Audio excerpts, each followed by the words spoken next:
नमस्कार, क्रिश अपडेट या यूट्यूब चॅनलवर तुमचं स्वागत. तर मित्रांनो, अल निनोची धास्ती यावर्षी खूपच वाढलेली आहे आणि अल निनोमुळं सेन्सेक्स 1100 अंकांनी कोसळलेला आहे. तर याविषयी आपण सर्व माहिती या व्हिडिओमध्ये पाहणार आहोत. तर माहिती पाहण्याच्या अगोदर तुम्ही जर पहिल्यांदा चॅनलवर आला असाल तर चॅनलला सबस्क्राईब करायला विसरू नका, जेणेकरून सर्व लेटेस्ट अपडेट तुम्हाला लवकरात लवकर या चॅनलवर मिळून जातील.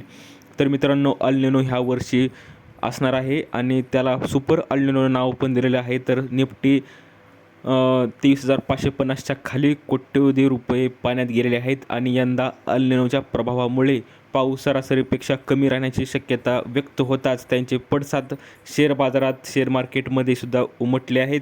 कृषी उत्पादन घटण्याची, अन्नधान्य महागण्याची आणि महागाई पुन्हा डोके वर काढण्याची भीती गुंतवणूकदारांना सतावू लागल्याने शुक्रवारी सेन्सेक्स 1100 अंकाहून अधिक कोसळला, तर निफ्टी 23,550च्या खाली घसरलेला आहे. आधीच आखातीत तणाव आणि परदेशी समभाग विक्रीमुळे दबावाखाली असलेल्या बाजाराला कमी पावसाच्या अंदाजाने आणखी मोठा धक्का दिला आहे.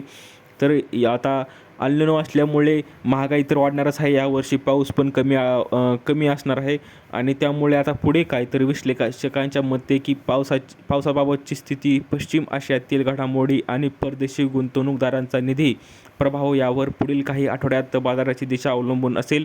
अनिश्चितता कायम राहिल्यास अस्थिरता वाढण्याची शक्यता नाकारता येत नाही, असंच त्यांचं म्हणणं आहे. तर शेअर बाजार कोसळण्याची ही आहेत प्रमुख कारणे. शेअर बाजारातील वाढत्या अस्थिरतेमुळे गुंतवणूकदारांमुळे मध्ये संभ्रमाचे वातावरण निर्माण झाले आहे आणि त्यामुळे ते पैसे इन्व्हेस्ट करायला तयार नाही आहेत. खरेदीचा उत्साह उसरला असून आणि गुंतवणूकदाराकडून भांडवल सुरक्षित ठेवण्यावर अधिक भर दिला जात असल्याचे चित्र सध्याचे आहे.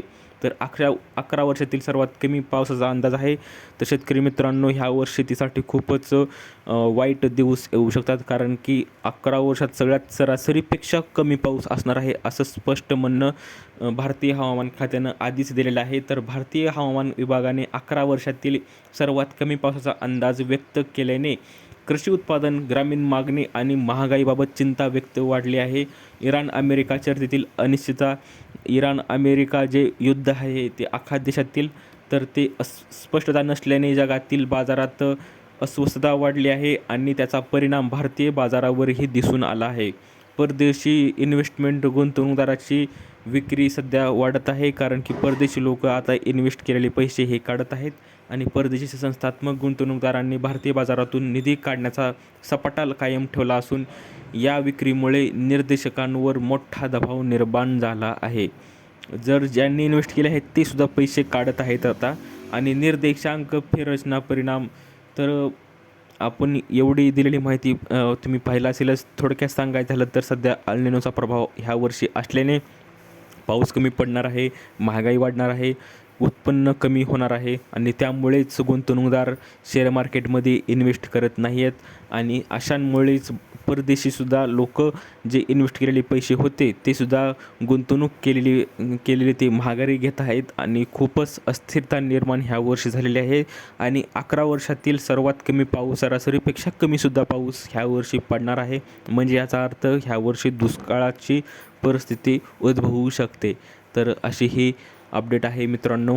दिलेली माहिती समजली असेल तर व्हिडिओला लाईक करा, जास्तीत जास्त शेअर करा आणि अशाच अपडेटसाठी चॅनलला सबस्क्राईब करायला विसरू नका. तर भेटूया पुढच्या व्हिडिओमध्ये अशीच एक अपडेट घेऊन. तोपर्यंत धन्यवाद.